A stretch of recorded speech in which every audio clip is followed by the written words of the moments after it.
This week, on Myths and Legends, it's Ragnarok, the doom of the gods, the end of Norse mythology, and you'll see how an interest in arts and crafts might just make you an undying legend, and how the best alcohol comes from that goat that hangs out on the roof. The creature this time is yet another example of why you do not want to get into wrestling matches with a hairy man who smells like yams. This is Myths and Legends, episode 88, Doom.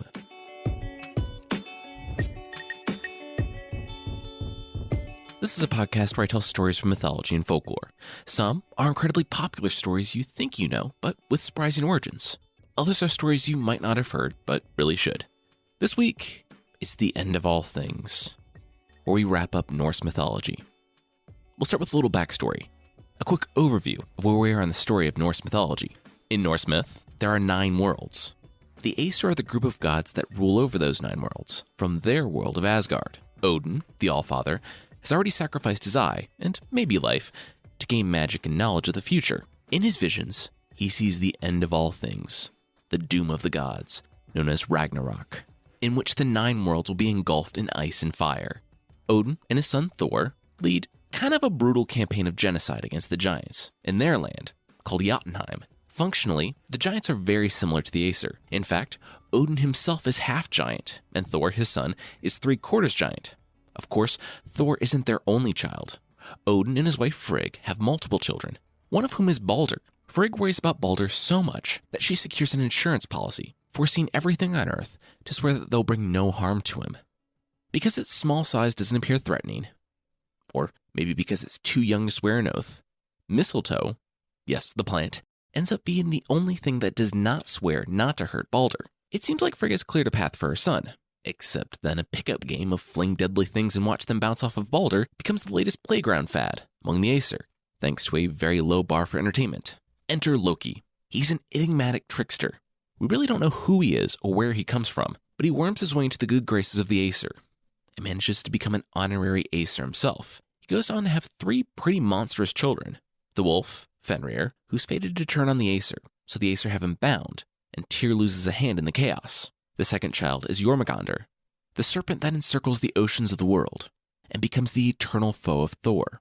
The third child is Hel, the pale and deathly woman, who rules over the realm of the same name, the cold and forbidding place of the dishonored dead. Loki, their dad, is always getting into trouble, and it's really hard to pin down his motivations. Doubly so when it comes to Balder. Loki forms a spear from mistletoe and convinces Hodor, a blind Aesir, to chuck it at poor Balder. The music stops and the lights come on, revealing Balder doubling over in pain, a spear of mistletoe protruding from his bloody stomach. He dies. For this offense and countless others, Odin and Thor catch Loki and bind him with his own son's entrails. Over his head, they affix a snake to slowly drip venom onto the misbehaving god. Luckily for Loki, however, his wife is there to catch it in a bowl, but unluckily, that bowl has a volume limit, and she has to stop and empty it occasionally. In those brief moments, when she pulls the bowl away, the venom hits Loki's face. It is then that Loki writhes and pulls on his bonds, shaking the whole earth.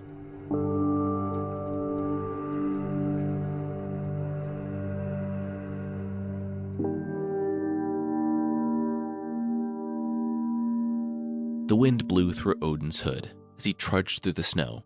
It was already 2 feet deep, and he could no longer see 10 feet in front of him. Still, he walked familiar ground. He had seen this path enough times in his dreams, his nightmares. Odin pulled the cloak around him tighter and squinted his eye. There it was, the cave, up ahead. It had been years, countless years, since he had been to this cave. He remembered what they did here.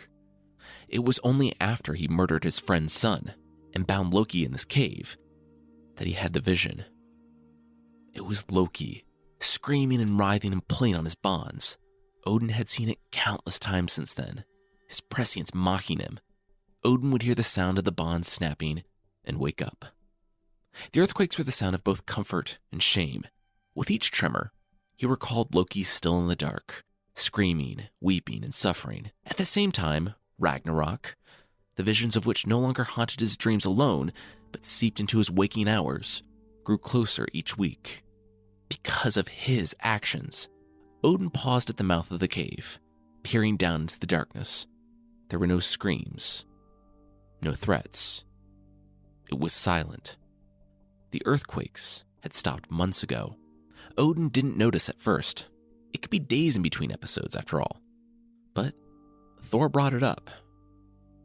And then Odin started watching for them. After a month, he knew he needed to make that voyage. That was when the snows started.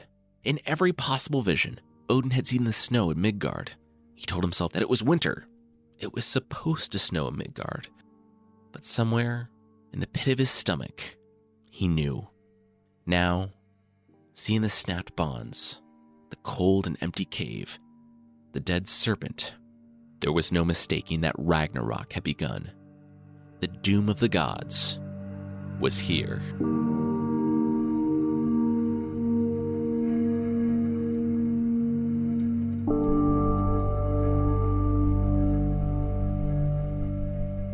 So, when does this happen?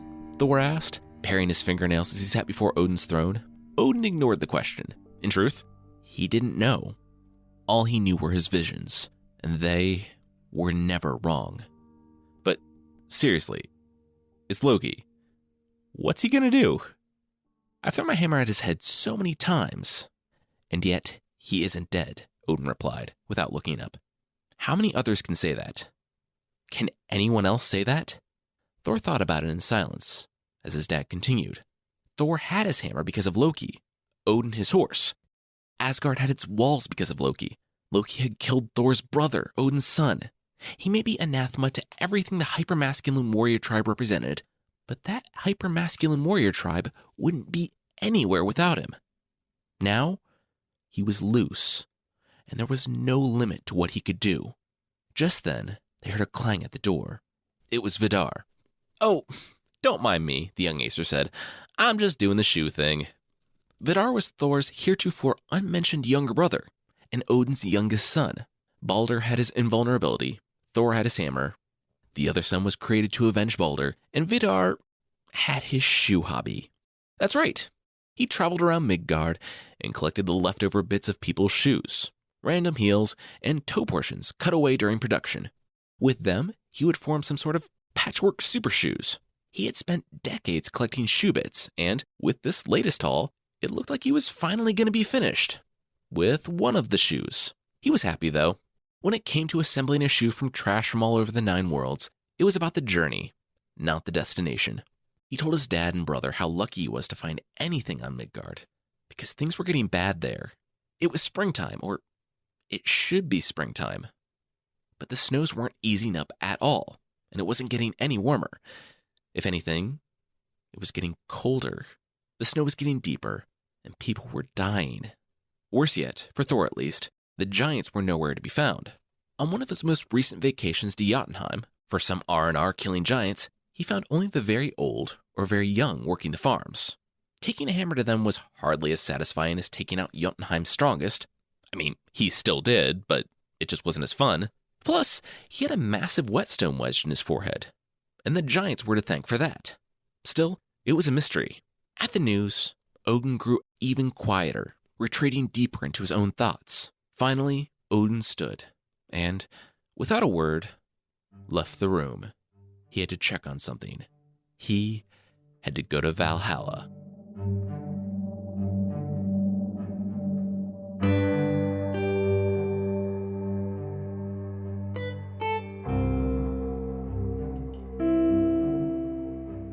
The Valkyries flew, carrying men to Valhalla. One after another arrived in increasing numbers, especially after all the wars on Midgard. And this was only half of the honored dead. The other half was with Goldgreed, or Freya, on the plains of Folkvanar. They were all being prepared for the day the wolf came, and that day was quickly approaching. Just below the incoming Valkyries stood the thorny oak that loomed over Valhalla, the largest hall that would ever exist. In it were countless smaller halls, as well as, according to one version, Thor's house, with a whopping 540 additional rooms. A goat lounged on the roof, munching on oak leaves, its udders resting on the many shields, interlocking to form shingles atop Valhalla. The golden liquid flowed constantly from our udders, down into the ridges that ran into the building. Odin entered Valhalla to see a rowdy crowd partying all around. After a morning of heavy drinking, the warriors would leave the hall and go fight outside all day. After fighting outside all day, they come back in for a dinner of heavy drinking and then a night of heavy drinking. A steady supply of mead flowed from the ceiling, and if you're wondering how they got enough mead for thousands of epic Norse warriors, well, that's what was flowing out of the goat's udders. The rafters of Valhalla were made from spears, and mail coats covered every bench. The warriors of Valhalla all knew, on some level, why they were there. They would fight for the Allfather, Odin, one more time against the wolf. Someday. Some had been there for hundreds of years, drinking, fighting, and partying. Maybe their resolve was as strong as when they arrived. Maybe they thought the day might never come. Maybe they didn't care, in light of the very strong all-you-can-drink mead flowing from the goat on the roof. Regardless, they spent their days fighting, drinking, and waiting. Shrouded as an elderly, bearded beggar, Odin shuffled among the warriors in the hall. He was among the greatest warriors ever, and everyone knew he did this sort of thing all the time. So they let him have his moment and pretended not to recognize him. Odin looked on the men, one after another, laughing and drinking and talking. Soon enough, their faces would be covered in looks of grim determination and the blood of their fellow warrior. Soon, there would be no more laughing, and so he let them have this moment. Odin's next stop was the plains of Folkvanar, the lands of Freya. Things were still a bit touchy with her after he burned her alive 3 times and went to war against her people. They had mostly gotten better, and Odin had even heard that she had helped Thor and Loki time and time again with their hijinks. Still, she didn't need to know he was there poking around and looking at Folkvanar. He would need to be quiet, remain invisible. "Hi, Odin," Freya yelled out, standing up from her throne where she watched the daily fighting in the fields. "Yeah, you, the Odinic Wanderer," she said, pointing at the guy who was very clearly Odin, making a "who, me?" face. "Odin, please. I invented that grift. Besides, when a bearded, stooped, one-eyed beggar stops by, it's always you," Freya continued, as she fluttered to the ground in her hawk cloak. Odin put away his disguise, and the pair sat down to some mead. He told her that the end was coming, to which she replied that he was always saying that. He insisted that this time was different, because Loki had escaped. But Freya replied that he was always escaping. Odin explained that it had snowed for 2 straight seasons in Midgard, to which Freya replied that it was Scandinavia. Wasn't it kind of always snowing? Odin's shoulders slumped. Freya was more understanding than most on the subject of Ragnarok, but even she didn't believe him. That is, until the world shuddered. It wasn't like the earthquakes of Midgard when Loki thrashed against its bonds. Besides, they didn't get earthquakes in Asgard. This was very different. Everything, the trees, the halls, even the gods, shuddered. Every branch and root of the world tree, and the millions living, dead, and dying in Midgard after months upon months of relentless cold, shuddered. Even the shades in Helheim felt the rumble. Empty buildings on the border of Jotunheim shook dust from their rafters, and somewhere, on a hill where the blood of tears still stained the ground, dwarven-made bonds lay slashed. Fenrir, Loki's monstrous wolf son, was loose. It was then that they heard it, a horn blowing from Asgard. It was Heimdall, the Watcher, and something was at their walls. The sky darkened, and the clouds began sweeping away as Freya looked on in shock. The men and women in the field stared in awe. Odin hung his head. It was over. It was all over.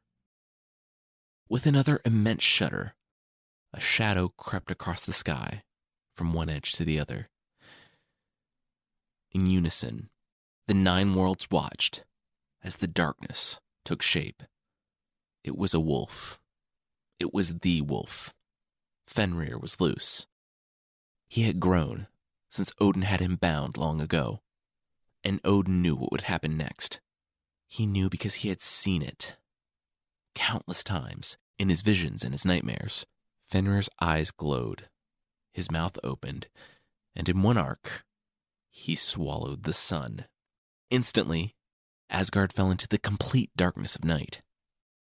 Just before Fenrir dipped below the horizon and disappeared, Odin caught the beast's glowing eyes. The only thing still visible in the sky looked directly at him. He knew, and Odin knew. It had only begun, and yet it was already over. With this, Odin knew that he would soon die. Still, he would fight. It might be pointless. It might not make any difference, but he would not surrender.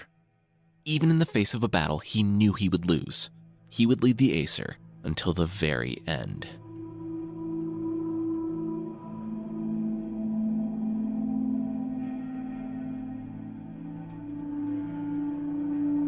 We'll resume the ending of the world, but that will be right after this. All right, now back to the show.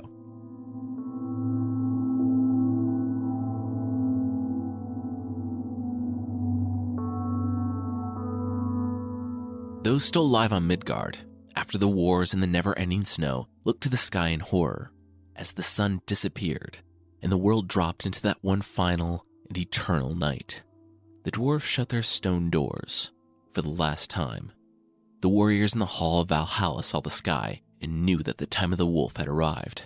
They took up their arms, beat their shields, and bellowed their war cries, rushing through Valhalla's countless doors designed for this single purpose: to allow them out all at once to serve the Allfather in this final battle. Freya flew ahead of her own warriors from the plains of Folkvanar. Odin was right. On some level, she had always believed him about Ragnarok, but it became real the moment the wolf actually appeared. She and her warriors swiftly made their way to the Bifrost, the rainbow bridge that connected the world of the humans to the world of the Aesir. Of the numerous times she had heard Odin review the future events of Ragnarok, really, the man was obsessed, she knew that was where it would all begin. That was where Surt would appear. Surt the giant, the demon that stood guard over the mysterious realm of Muspelheim, home of the fire giants, was coming. Muspelheim was older than nearly all the other realms, and when it met the ice world of Niflheim, creation was sparked. The fire giants weren't like the giants of Jotunheim. The etymology of Muspelheim is uncertain, but there's a possibility that it means the world destroyers. So you can probably see why Thor took exactly 0 trips there and went after the Jotun of Jotunheim instead. Odin arrived back at Asgard and found the gods ready. The sky remained an endless void of night. Even the stars had disappeared. And also a ship of toenails had arrived in the harbor. A son of Muspelheim stood at the helm, a giant that came first, as a warning. It took several Aesir to kill the fire giant before boarding a ship, and then immediately disembarking because it was made of toenails. When anyone died with unclipped toenails in Midgard, the world of the humans, the toenails went into building the largest ship to ever exist, called Naglfar. The prose Edda simply says that it's a ship of toenails that no one really wants to see completed, probably because it's a harbinger of the end times, and also probably because it was a ship made out of toenails. Ew. All the Aesir, even Thor, were in a panic. The worlds that they had ruled for centuries, millennia, were now rising up against them. Odin looked on his sons, Thor, Vali, and Vidar, his wife, Frigg, and all the other Aesir. His warriors from Valhalla were there too, as were Freya and her warriors. The elves and the dwarves, those that hadn't hidden in their mountains or palaces, gathered as well. They had been hearing Odin's warnings for years, and now everything was coming to pass. Just like he said, if he was to be believed, then they would all die on this day. But if there was a chance they could fight against their fate and defy their doom, then they would do so. Another rumble began to shake the ground. Odin and Thor looked at each other. They knew exactly what it was. There were giants in the land.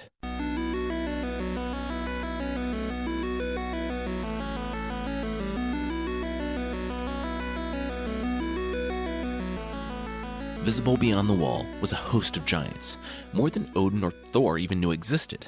They gathered menacingly outside the walls of Asgard, led by a familiar face. One that, pre-binding, had always been half smirking. Now, half disfigured by poison, it was grim. Loki led the giants. the world shuddered again, and in the darkness of the sky behind Loki, 2 eyes opened. The same 2 eyes that had watched Odin. The same 2 eyes that had been the only thing visible in the sky after the sun went dark. Fenrir threw back his head and howled. Odin didn't need eyes to know what happened next. No one did. They could all hear the deep cracking, the sound of the Bifrost. The rainbow bridge to Midgard, the world of the humans, was crumbling. Surt, the fire giant, was on his way. Odin took a deep breath and reached for his golden helmet. The day that he had dreaded most, the day that he would die, was here. But despite facing an unambiguously certain death, he would stand, and while there was still life left in his body, he would face it. Turning to his sons, his friends, his wife, and his men, he nodded. It was time.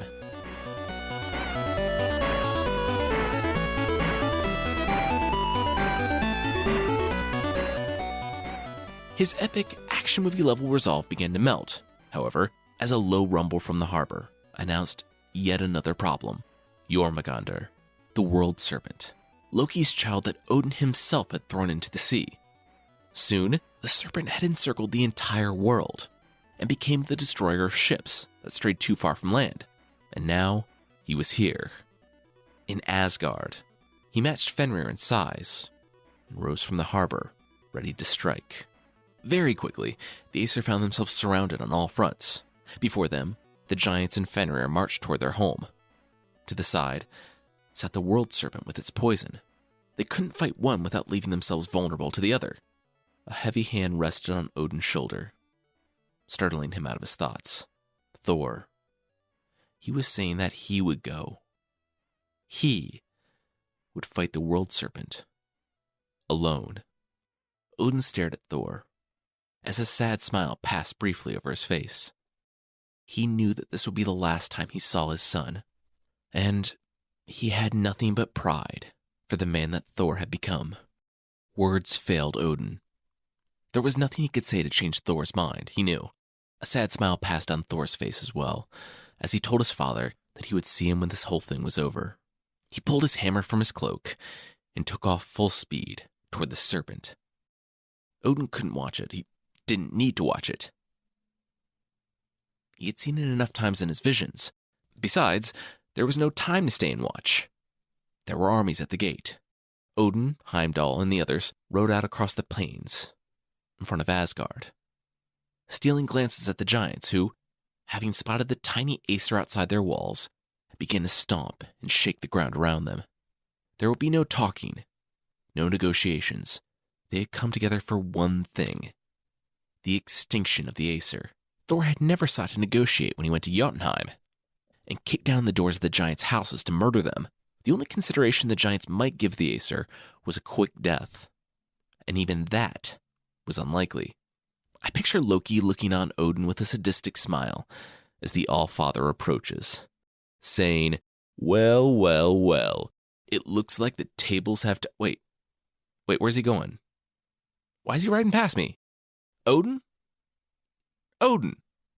I had a whole speech planned. Man.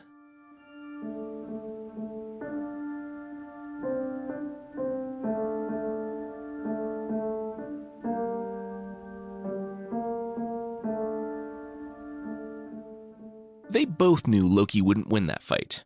That wasn't Loki's skill set, and Odin, now focused on the one thing he knew he had to do, rode right past the trickster into the wolf that lingered in the darkness of the night. But Loki didn't have much of a chance to be too disappointed. When he turned back around, Heimdall, the Watcher of Asgard, hit him square in the face and knocked him off his horse. Elsewhere, Surt, the fire giant walking across the creaking and cracking Bifrost Bridge, roared. Fire shot from his mouth and eyes, spewing across the plains of Vigrid, where they fought. It snaked down the Bifrost Bridge and down toward the world of men. It touched the roots and branches and bark of the World Tree and spread among the 9 worlds. Surt stepped hard on the Bifrost, cracks spreading like wildfire down the length of the bridge. Right before it shattered, the entire bridge burst into flames, igniting the world of the humans.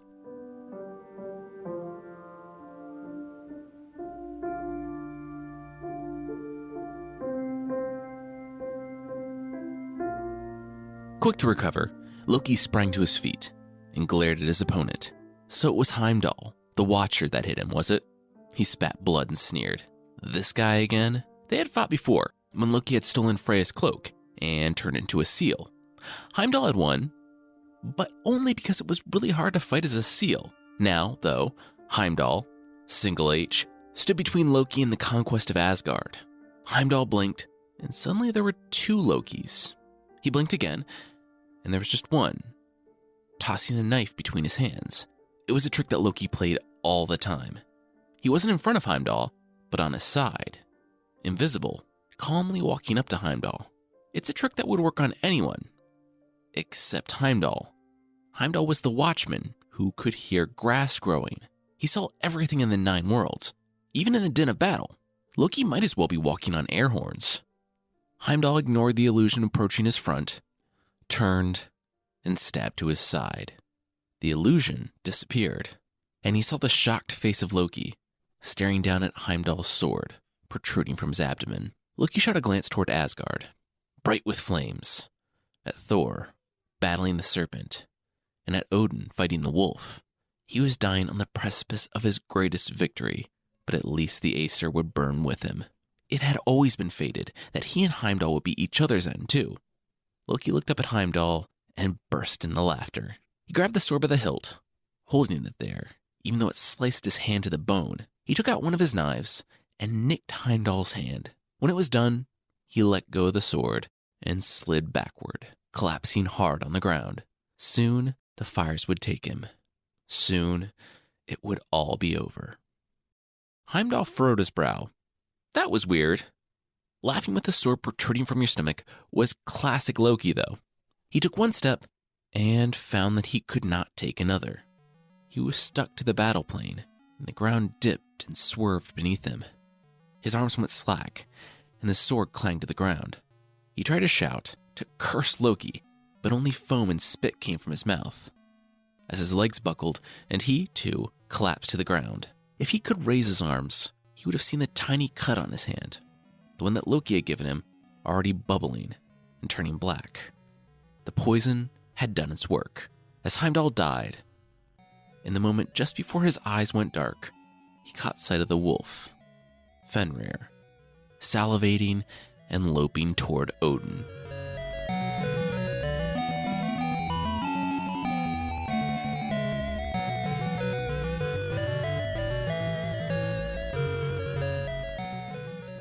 Odin gripped his spear. Now that this moment was here, Odin knew what he must do. He would die this day. He knew this. But there was one more thing he could do. It would be his final act as king, his final act as Allfather. He would save the worlds from the wolf. The wolf came within feet of Odin, snarling and barking before its prey. A single tooth was as big as Odin's entire body. Odin narrowed his eye, raised his spear, and smacked the wolf in the face. It yelped and recoiled, and for a moment, the battle stopped. Odin looked back at his son, Vidar, nodded, and lowered his spear. The wolf was outraged and howled again. He honed in on Odin and lunged so fast as to eat Odin in one bite. Odin looked upon the gaping blackness of the open mouth, toward a death that had always been his. All of his striving and straining and fear, all of his plans and tricks and battles, they had all led him here. In a moment, he was without fear. For the first time since his visions began, he was exactly where he was supposed to be.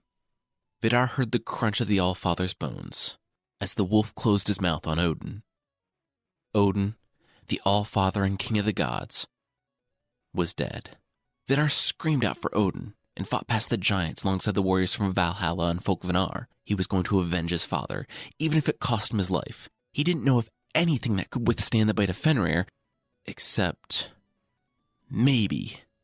10 minutes later, Vidar appeared, half walking, half hobbling, uneven. The shoe on his left foot being larger than that of his right. It was his shoe, his weird little hobby shoe. It would withstand the bite of Fenrir. Maybe. It was a shot in the dark, but it would be pretty inspiring if it worked. With Odin's blood fresh on its canines, Fenrir spotted Vidar and started running toward him. The monster opened and lowered its mouth to scoop up the young god. Vidar was nearly in the wolf's mouth, when Fenrir felt it. The shoe. Vidar stomped down on the lower jaw of the wolf, pinning it to the ground. Before it could react, Vidar had the upper teeth in his hands. Summoning the strength that was his birthright, Vidar snapped the wolf in half at his jaws. The wolf yipped, while it still had a windpipe. The whole battlefield paused once again to watch the wolf, the one who had eaten the sun, heaped on the ground, in pieces. A shout went up from Freya and the warriors of Valhalla and Folkvanar. The wolf was dead. Everyone returned to battle the giants with renewed gusto.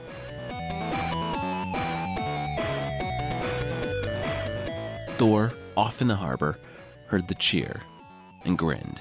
At least the fight was going well for some of them. Jormungandr, almost as tired as Thor was, swooped down to take another hit at the son of Odin. Thor had nearly lost an arm, and with the sheer blunt force of his hammer, Thor had taken off Jormungandr's tail, but neither of them would quit now. They had been waiting for this for years. The world serpent swept and rolled his body across the harbor, missing Thor, but leveling large swaths of Asgard with each hit. Thor flung his hammer at the monster, but the beast always blocked it with his body. The hammer punched nasty holes, but the serpent was the size of the world, thus the name, so it was like mere pinpricks. The serpent spewed poison at Thor. It was good that he kept Jormungandr away from the main battle. A single hit of poison could end it all, and this thing would be the last ruler of the 9 worlds. Hearing the crowds and seeing the dead wolf off in the distance, Thor knew his father had died. It was part of the prophecy that he was always going on about. Now, Thor was the only thing standing between the worlds and this serpent. He dreaded it, but he knew what he had to do. The next time Jormungandr swept the mangled stump that used to be his tail, Thor didn't avoid it. He jumped aboard. The serpent was an animal, and Thor, though exhausted, was still fast. The beast didn't have arms or any way to get Thor off of him, except for his teeth. Like an animal with its hand caught in a trap, it bit and thrashed at Thor, but when it missed Thor, it was biting itself, and it tore large chunks from its own side as Thor continued running up it, toward the head. When he was finally at the world serpent's head, he was on the one place that was safe from the beast. But he didn't rest. He couldn't. Gripping the snake's scales, Thor raised his hammer to the sky and struck downward. Lightning struck the world serpent as Thor pounded into the snake. When he was past the scales, he could feel the poison that coursed through the thing's body, seeping into his own skin, burning him, killing him. Still, he pressed on. He hammered and hammered until he was through the thing's skull. It thrashed and hissed. It spewed poison and writhed over what was left of Asgard. A lot of things can be said about Jormungandr, but at least it died doing what it loved. Killing stuff. The serpent's body went slack, and it crashed to the ground. Thor had hit the snake with everything he had left, and he rolled to the ground. He had used all of his energy to kill the serpent, and now he could barely raise to his elbows. He looked on his home, Asgard, burning and in ruins. He was watching the passing of an age, the end of his world. He died facing and defeating his greatest enemy. He hadn't shirked away, but bravely marched on, knowing that he was going toward his doom. The last thought that Thor had, right before his eyes went dark, was that this was a good death.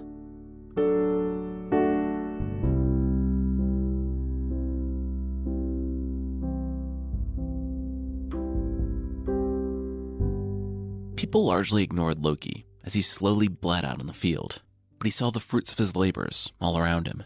He saw Tyr get overmatched by a hound. He saw Frey get cut down by Surt, the giant who started the fires that now consume the worlds.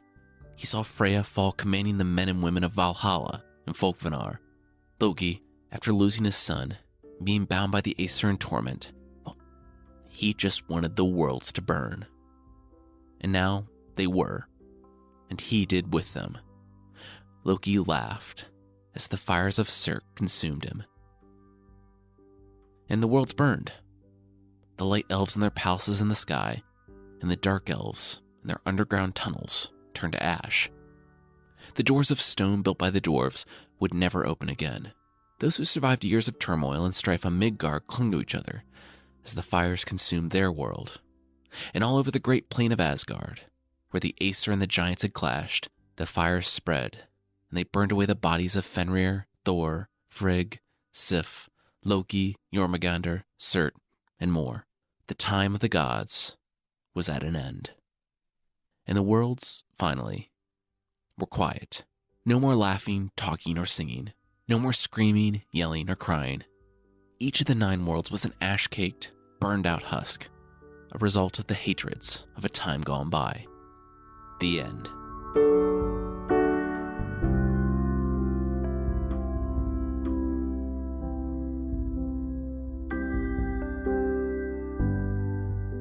The worlds were quiet for a time, without humans or gods to build or fight upon it.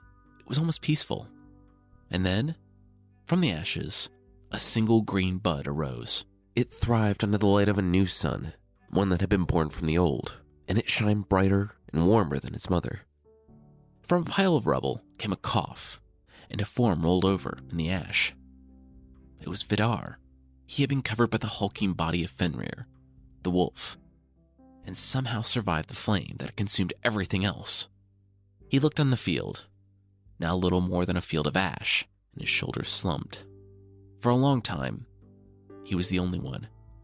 He had heard his father talk of Ragnarok, how it would be the end, but his father never talked of what came after. What was he supposed to do now? Then he heard another cough, one that he recognized. He rushed to it. It was Vali. Vali, if you remember, was one of Odin's other sons, born for the purpose of avenging Baldur. He, too, had survived the end. There were 2 more as well, who came over the horizon, from the ruins that had once been the greatest city in the 9 worlds. Thor's sons, Modi and Magni, were bewildered. Wasn't everyone supposed to be dead? They sat confused until they were joined by a 5th and final survivor. Well, not a survivor. He had died a long, long time ago, and some would argue that his death had started this whole thing. Baldur saw his brothers and nephews and smiled. He had survived the burning of hell and could once more rejoin the world of the living, all 4 of them. With the last of the gods sitting on the remains of their world, Modi and Magni thought of something. They ran to where the harbor used to be. It took them nearly an hour of sifting through ash, but they found it. Mjolnir, their father's great hammer. They dusted ashes from it and lifted it to the sky. Somewhere beyond the horizon, thunder rumbled. When they returned, the sons of Odin were laughing and talking, remembering their father and brother. The sons of Thor put the hammer down in the center and joined the conversation, remembering Loki and Freya, Sif and Frigg, even the giants they had fought. It had been a time of wonder, a time of gods. It had also been a time of pain, of bloodshed. As the survivors, they could start again. The sons of Thor could be strong like their father, but also just. The sons of Odin could be smart like their father, but not devious and selfish.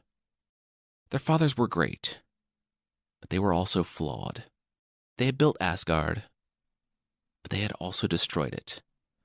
As the sons of Odin and Thor looked on the remnants of a time gone by, they knew that they could be great like their fathers, and they could be better.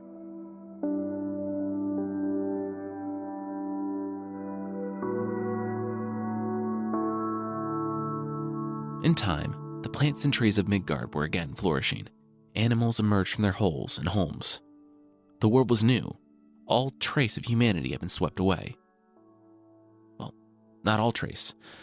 One man, named Leif, awoke to find himself in a beautiful land of plants and animals of all kinds. Not far from him, a woman, Lifthrasir, found herself in the very same situation. They met eyes and ran to each other, but not before being stunned by the beauty of the world around them.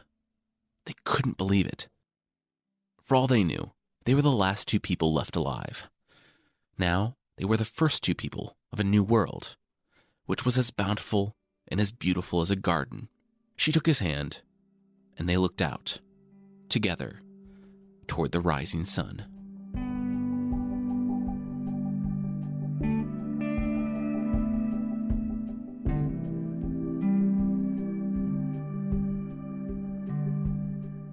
story of Ragnarok is both hopeful and a warning. It's hopeful because after so much death, destruction, and pain, there's a new dawn.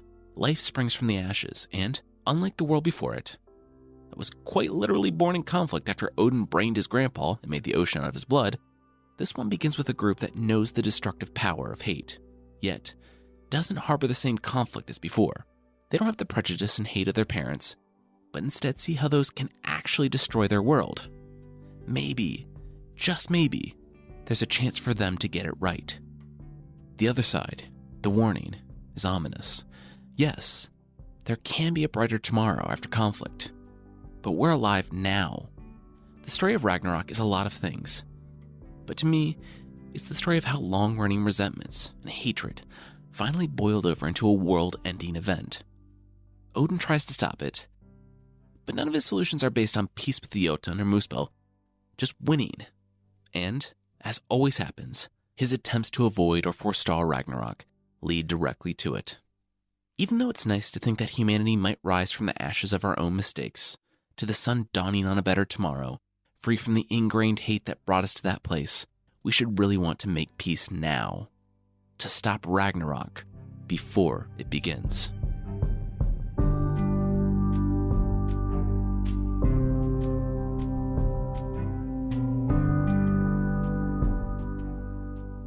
In lieu of other announcements, if you haven't checked out Fictional yet, there are 7 episodes on the feed. And this week, we did part 1 of The Call of Cthulhu. It's creepy and fun, and if you're one of the many people who reached out asking us to cover Cthulhu on Myths and Legends, well, there it is. You can go to fictional.fm or just search for Fictional wherever you get your podcasts. I also put a link in the show notes.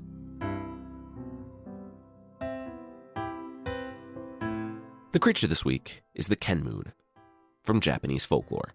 The Kenmoon is a small, ape-like creature that has a built-in flashlight, but not the good kind that you like. It has a concave head where it stores oil, and it can make fire from its fingertips to light the oil for a very effective and probably very painful headlamp. They live in the mountains of Japan, and just spend their days playing in sumo wrestling. After all that sumo wrestling, they tend to work up a sweat, and their hairy bodies apparently reek of yams. Aside from the intense body odor, they're pretty good to humans. Well, unless you cut down their tree, in which case your eyes will swell until you go blind and die. Otherwise, they just like to share their hobby of sumo wrestling. They know you'll love it, and they're really insistent that you try it. Right now, as soon as you meet them on the road. And you might be tempted to sumo wrestle that tiny, strange, hairy man with the glowing head in the forest. And you should have known that was a bad idea before I even finished that sentence. They're small, so they look beatable, except that the liquid in their head is magic. So as long as it's in there, they can't be beaten. They are as stupid as they are polite, though. So simply bowing to them will prompt a return bow, and you can sumo wrestle that Kenmoon off the road and promptly get back to not getting into wrestling matches with hairy strangers. If you just don't want to deal with them at all, there are easy ways and there are hard ways. The easy way is to take advantage of its extreme self-consciousness in regard to its yam-heavy scent. Just walk through the forest wondering aloud if someone farted. And I'm not joking about that at all. One source said exactly that. They will be so self-conscious about their smell that they don't want to approach you at all. The hard way? Octopus friends. Apparently their mortal enemies are octopi, and constantly having an octopus in your bag on the ready to throw at any fire-headed hairy guys wanting to wrestle you on the road at night is pretty sound advice. If you don't have an octopus, well, they are so afraid of the creatures that even just walking around and loudly pretending you have a pet octopus in your bag is enough to forestall their unwanted wrestling matches.